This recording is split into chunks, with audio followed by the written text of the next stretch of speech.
بسم اللہ الرحمن الرحیم یا ایھا الذین آمنوا اذکروا نعمت اللہ علیکم، اے ایمان والو اللہ کی نعمت کو یاد کرو جو تم پر ہوئی۔ کون سی نعمت اس میں جنگ کا ذکر ہے؟ وہ یہ تھا کہ نبی صلی اللہ علیہ وسلم نے بنو نضیر، ایک یہودیوں کا قبیلہ، یہودیوں کے دو بڑے مشہور قبیلے تھے، ایک بنو نضیر، نغیر بھی پڑھا گیا ہے، اور ایک بنو قریظہ۔ تو بنو نضیر اور بنو قریظہ یہ دو مشہور قبیلے تھے۔ ان سے نبی صلی اللہ علیہ وسلم کا ایگریمنٹ ہوا تھا کہ تم ہمارے خلاف کسی کی مدد نہیں کرو گے اور ہم سے جنگ بھی نہیں کرو گے، تو اس لیے نہ ہم تمہیں کچھ کہیں گے، تم آرام سے رہو۔ تو بنو نضیر نے پہلے معاہدے کی خلاف ورزی کی، تو نبی صلی اللہ علیہ وسلم نے اس معاہدے کی خلاف ورزی پر ان کو مدینہ سے جلا وطن کر دیا۔ جب ان کو جلا وطن کیا تو جلا وطن ہونے کے بعد یہ عرب کے مختلف قبائل کو بھڑکاتے رہے کہ بھئی مسلمانوں پر حملہ کرو مدینہ میں۔ تو 4 یا 5 ہجری میں عرب کے مختلف قبائل جمع ہوئے، جن میں لوگوں کی تعداد تقریباً 10,000 تھی، اور اس وقت مدینہ میں جو مسلمان تھے لڑنے کے قابل وہ 3,000 تھے۔ تو 10,000 لوگ مدینہ کے چاروں طرف سے انہوں نے ارادہ کیا کہ مدینہ پہ ہم حملہ کریں گے، یعنی جہاں جہاں سے بھی ان کو نظر آیا مدینہ کے اندر ہم گھس سکتے ہیں، اونچی جگہ تھی یا نشیبی جگہ تھی، تو چاروں طرف سے مل کے ہم ایک دفعہ مدینہ پہ حملہ کر لیتے ہیں۔ اس میں مشرکین مکہ بھی شامل تھے اور بھی دائیں بائیں کے قبائل تھے۔ نبی صلی اللہ علیہ وسلم نے اور عرب نے ایسی جنگ پہلے کبھی دیکھی نہیں تھی کہ چاروں طرف سے جب کوئی حملہ کرے تو ہم کیا کر سکتے ہیں، ظاہر ہے سب سے تو بیک وقت نہیں لڑا جا سکتا۔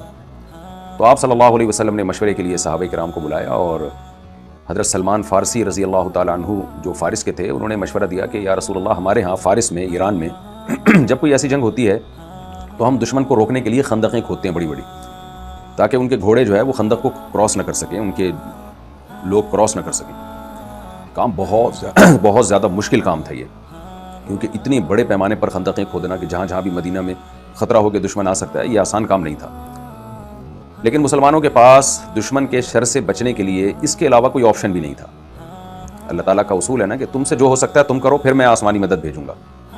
کوئی آپشن نہیں تھا، ورنہ یہ تھا کہ وہ 10,000 کا مقابلہ 3,000 کیسے کریں گے۔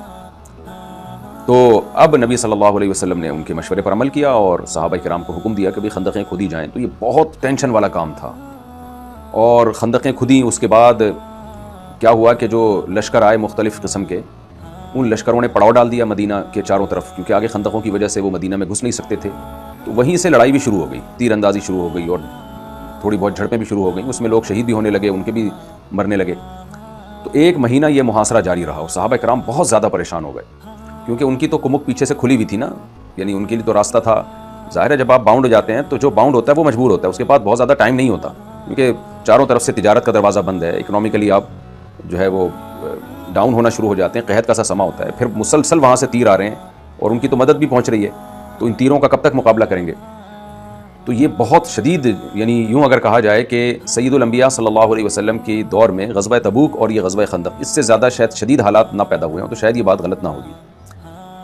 تو اور اس جنگ کو جس طرح سے اللہ نے بیان کیا ہے نا، غزوہ تبوک میں تو یہ تھا کہ آزمائش بہت تھی مگر جنگ نہ ہوئی، یہاں تو جنگ بھی ہوئی ہے، یعنی جھڑپیں بھی ہوئی ہیں، اور اس کو جس طرح سے اللہ نے اس جنگ کو قرآن میں بیان کیا ہے، شاید کسی اور جنگ کو اللہ نے اس طرح سے بیان نہیں کیا، یعنی اتنی سختی تھی اس جنگ میں۔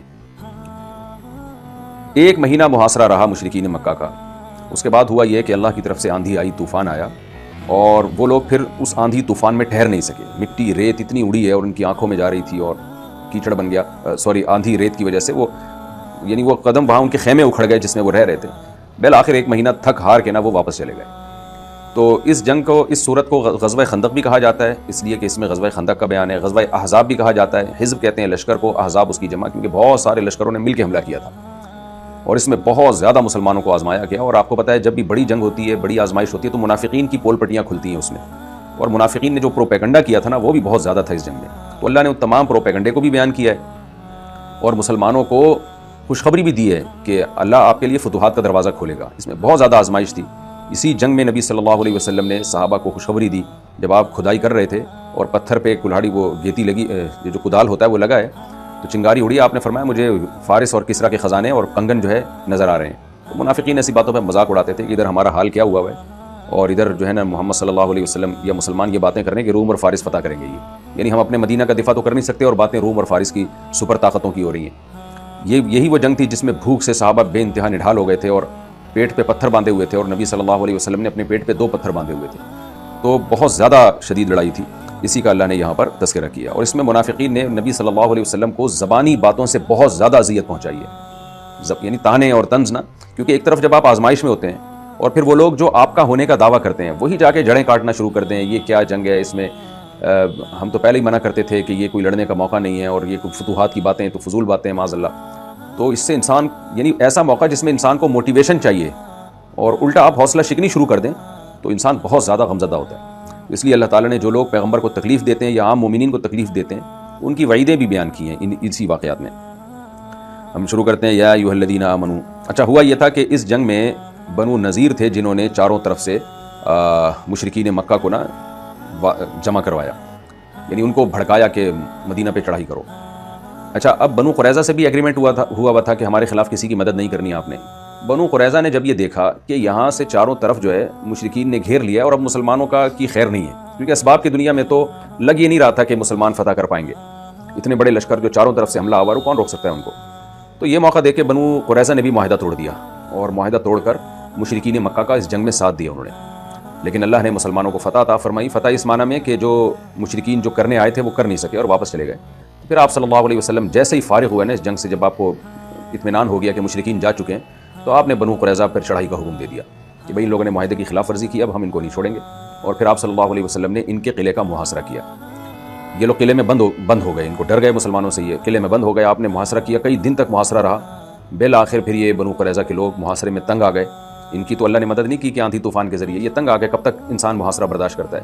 پھر انہوں نے اپنے ہتھیار ڈال دیے اور گرفتاری دے دی، تو کچھوں کو نبی صلی اللہ علیہ وسلم نے قتل کر دیا اور کچھ کو گرفتار کر دیا، اس کا بھی تذکرہ اس میں۔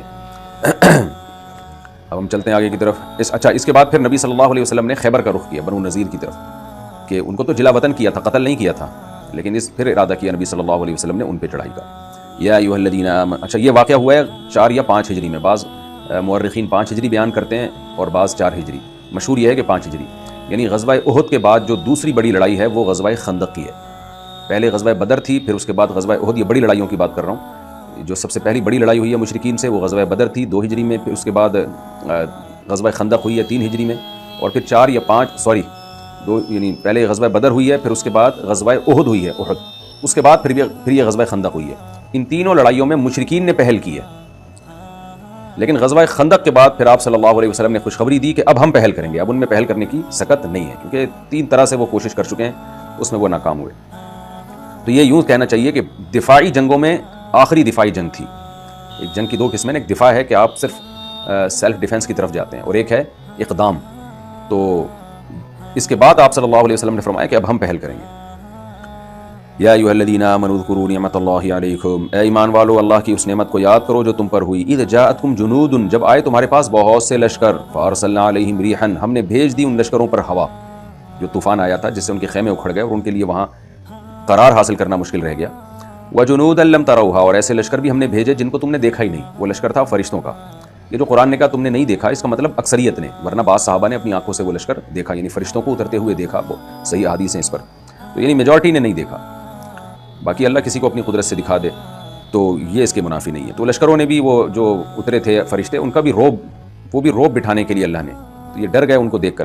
وَكَانَ اللَّهُ بِمَا تَعْمَلُونَ بَصِيرًا، اور اللہ تمہارے اعمال سے باخبر ہے، دیکھ رہا ہے تمہارے اعمال کو۔ اِذْ جَاءُكُم مِّن فَوْقِكُم، جب وہ لشکر آئے، مِّن فَوْقِكُم تمہارے اوپر سے بھی، وَمِّن أَسْفَلَ مِنكُم، اور تمہارے نشیبی جگہوں سے بھی، نیچے سے کا مطلب نشیبی جگہوں سے بھی اور اوپر کے علاقوں سے بھی داخل ہونے کی کوشش کی۔ وَإِذْ زَاغَتِ الْأَبْصَارُ، اور جب نگاہیں ٹیڑھی ہو گئیں، یعنی خوف کے مارے۔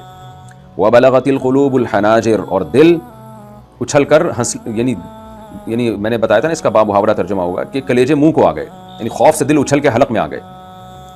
تو یہ وَتَظُنُّونَ بِاللَّهِ الظُّنُونَ، اور تم اللہ کے بارے میں گمان کرنے لگے، بہت سارے وسوسے آنے لگے تمہیں۔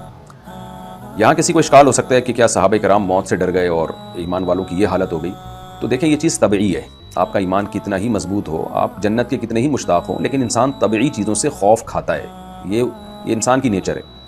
تو اللہ تعالیٰ اہل اسلام کی حالت بیان کر رہے ہیں کہ خوف کی یہ حالت ہو گئی کہ نگاہیں جو ہے وہ خوف کے مارے اوپر ہو گئیں اور دل اچھل کے سینوں میں آ گئے اور اللہ کے بارے میں وسوسے پیدا ہونا شروع ہو گئے۔ تو یہ سب چیزیں نیچرل ہیں، یہ طبعی ہیں، اس کا ایمان کی کمی یا طاقت سے کوئی تعلق نہیں ہے۔ اس کی مثال وہی ہے جو میں بار بار دیتا ہوں کہ حضرت موسیٰ علیہ السلام کو اللہ نے کوہ طور پہ جب بلایا اور اللہ نے فرمایا وما تلک بیمینک یا موسیٰ، موسیٰ تیرے دائیں ہاتھ میں کیا ہے؟ حضرت موسیٰ نے لاٹھی جب پھینکی ہے تو وہ سانپ بن گئی۔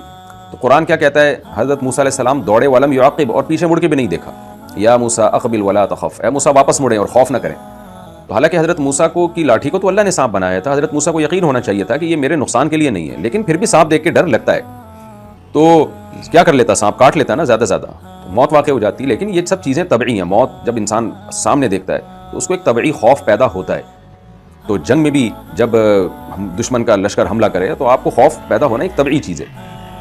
تبھی اللہ تعالیٰ نے خوف کی دوری کو بہت بڑی نعمت بیان کی ہے. جیسے لیلاف قریش میں ہے نا، وہ آمنہم من خوف، کہ اللہ نے خوف سے تمہیں امن دیا ہے. تو یہ امن بہت بڑی اللہ کی نعمت ہے کہ آپ ریلیکس ہو کے اور بے خوف ہو کے زندگی گزاریں، یعنی دشمن کا کوئی خوف نہ ہو. تو یہ اللہ کی طرف سے آزمائش تھی. اور ویسے بھی اگر یہ خوف نہ ہوتا اور یہ ٹینشن نہ ہوتی تو پھر جہاد میں آزمائش کس بات کی تھی؟ پھر ثواب کس بات کا ملتا؟ جہاد میں ثواب ملتا ہے اسی چیز کا ہے کہ آپ پر خوف بھی ہوتا ہے، گرفتاری کا خوف، تکلیف کا خوف، موت کا خوف. تو یہ سب چیزیں طبعی چیزیں ہیں. تو یہاں پر یہ بہت زیادہ خوف تھا کیونکہ اتنے بڑے لشکر کو پہلے ان لوگوں نے کبھی دیکھا نہیں تھا اور چاروں طرف سے کوئی حملہ کرے تو یہ تصور بھی نہیں تھا. تو اس لیے اللہ نے فرمایا کہ اے ایمان والو، اللہ کی نعمت کو یاد کرو جب تم پہ لشکروں نے حملہ کیا، یعنی لشکروں نے چاروں طرف سے تمہاری طرف آئے، ہم نے ان پر ہوا اور ایسے لشکر بھیجے جن کو تم نے دیکھا نہیں، اور اللہ تمہارے اعمال سے باخبر ہے. جب وہ لشکر ہر طرف سے آئے اور آنکھیں جو ہے تمہاری ٹیڑھی ہو گئیں اور دل اچھل کے سینوں میں آ گئے، حلق میں آ گئے، اور تم اللہ کے بارے میں گمان کرنے لگے. اللہ کے بارے میں گمان کا مطلب کیا ہے؟ یہ بھی ایک طبعی چیز ہے. اللہ تعالیٰ نے مسلمانوں سے فتوحات کے وعدے کیے تھے. تو جب یہ منظر صحابہ کرام نے دیکھا تو اہل ایمان کے دل میں بھی وسوسے آنا شروع ہو گئے کہ پتہ نہیں اللہ نے جو ہم سے وعدے کیے اللہ پورے کرے گا کہ بھی نہیں کرے گا. تو یہ وسوسہ جو ہے یہ ایمان کے منافی نہیں ہے، یہ کسی کو بھی آ سکتا ہے جب تک کہ اس وسوسے کے تقاضے پر عمل نہ ہو. مثال کے طور پر وسوسہ آ رہا ہے کہ بھائی اللہ نے مجھے اتنی آزمائش میں ڈال دیا، اب اسباب کے لحاظ سے تو اب ہماری شکست ہے یقیناً، اتنے سارے لوگوں نے چاروں طرف سے حملہ کیا، ہم کیسے ان کو بچا سکتے ہیں اپنے آپ کو؟ اور یہ تو محاصرہ چھوڑ ہی نہیں رہے ہیں، تو ہمیں کھانا پینا ہے، تجارت کرنی ہے، گھر میں بیوی بچوں کو پالنا ہے، ہم تو بھوک اور پیاس سے ہلاک ہو جائیں گے یہاں پہ. تو ایک مہینہ کوئی کم مدت تو نہیں ہوتی. تو ایک مہینہ بہت بڑی ٹینشن ہے، لیکن مدد نہیں آ رہی اللہ کی، اور بھوک اور پیاس سے حالت خراب ہوتی جا رہی ہے. اور تجارتیں، جو تجارتی قافلے جایا کرتے تھے آیا کرتے تھے، سارا نظام ہی درہم بھرم ہو گیا ہے. تو ایسے موقع پہ یہ وسوسہ آنا کہ اللہ نے جو ہم سے وعدے کیے ہیں اللہ پورے کرے گا کہ نہیں کرے گا، تو یہ چیز بھی ایک طبعی چیز ہے. یہ وسوسہ آ سکتا ہے کسی کو، اسی کو ظنون سے بہت سارے گمان آنے لگے. ہاں جب اس وسوسے کے تقاضے پر عمل ہوتا ہے نا پھر یہ ناجائز ہے. تقاضا کیا ہے کہ وسوسہ آ رہا ہے کہ پتہ نہیں اللہ مدد کرے گا نہیں کرے گا، اور یہ سوچ کر آپ میدان جنگ سے بھاگ گئے کہ بھائی اللہ نے جو وعدے کیے تھے وہ لگتا نہیں ہے کہ پورے ہوں گے. تو اگر بھاگ گئے تو پھر اس کا مطلب اب یہ وسوسہ نہیں ہے، اب آپ کو یہ یقین ہے، یہ غالب گمان ہے. تو غالب گمان بھی حرام ہے اور یقین تو ویسے ہی حرام ہے. تو اللہ کے بارے میں برا سوچنا یہ ناجائز اور حرام ہے. تو وسوسے کے حد تک جب تک ہو تو اس میں کوئی حرج نہیں ہے. اسی سے یہ بھی ثابت ہو گیا کہ بعض لوگوں کو بیٹھے بیٹھے اسلام کے بارے میں وسوسے آنا شروع ہو جاتے ہیں، پتہ نہیں اسلام برحق مذہب ہے یا نہیں. تو حدیث میں یہ بات بہت مضمونی، بہت وضاحت سے بیان ہوا ہے کہ اس سے کوئی فرق نہیں پڑتا، اس سے کوئی گناہ نہیں ہوتا، ان کو آنے دو، یہ خود ہی ختم ہو جائیں گے. اس لیے اللہ نے فرمایا. لیکن اس سے یہ بات بہرحال ثابت ہوتی ہے کہ جنگ کی شدت کتنی سخت تھی کہ اہل ایمان کے دلوں میں بھی وسوسے پیدا ہونا شروع ہو گئے.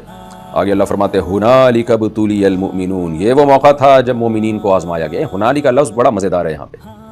ہنالک کہتے ہیں یہ اشارہ کر کے نا، اللہ کہتے ہیں یہ ہے وہ مقام، ہنالک یہ ہے ابتلی المؤمنون جہاں مومنین کو آزمایا گیا. اس کو کہتے ہیں آزمائش، یعنی اللہ خود بتا رہے ہیں کہ میں نے صحابہ کو کیسا آزمایا ہے. تو اللہ کہتے ہیں یہ ہے وہ موقع جب یہ کنڈیشن ہو کہ اللہ کے بارے میں بھی وسوسے آنا شروع ہو جائیں اتنے تگڑے ایمان والوں کو، اور آنکھیں خوف سے چکرانے لگیں اور دل خوف سے اچھل کے حلق میں آ جائیں. یہ ہے وہ موقع جہاں مسلمانوں کو ہم نے آزمایا تھا. اس میں صحابہ کی بھی فضیلت ہے کہ کل کوئی بدبخت اٹھ کے کسی صحابی کے خلاف کوئی بات کرے تو اللہ بتائیں کہ تم نے کہاں سے آزمائشیں دیکھی ہیں. آزمائش تو وہ تھی جو اللہ نے یہاں غزوہ احزاب میں آزمائش میں ڈالا، جس کو اللہ کہہ رہے ہیں یہ ہے آزمائش، اس کو آزمائش کہتے ہیں، جس میں صحابہ کو ڈالا گیا. تو آج ہر پاگل سے پاگل اٹھ کے صحابہ کے کلام کے خلاف کچھ نہ کچھ تاریخی روایتیں دیکھ کر فضول بکواسات کرنا شروع کر دیتا ہے. تو اس لیے اللہ نے فرمایا یہ ہے وہ موقع، یعنی تمہیں کیا پتہ آزمائش کسے کہتے ہیں، تم نے کیا آزمائشیں دیکھی ہیں، اس کو کہتے ہیں آزمائش.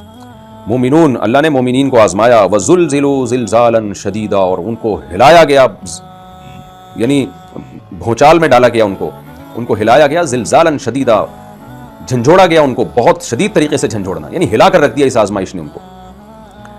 ظاہر ہے ایسے موقع پہ منافقین کہاں آزمائش میں کامیاب ہونے تھے. تو اللہ نے آگے پہلے مومنین کا ذکر کیا جن کی یہ حالت، اب اللہ منافقین کا تذکرہ کر رہے ہیں.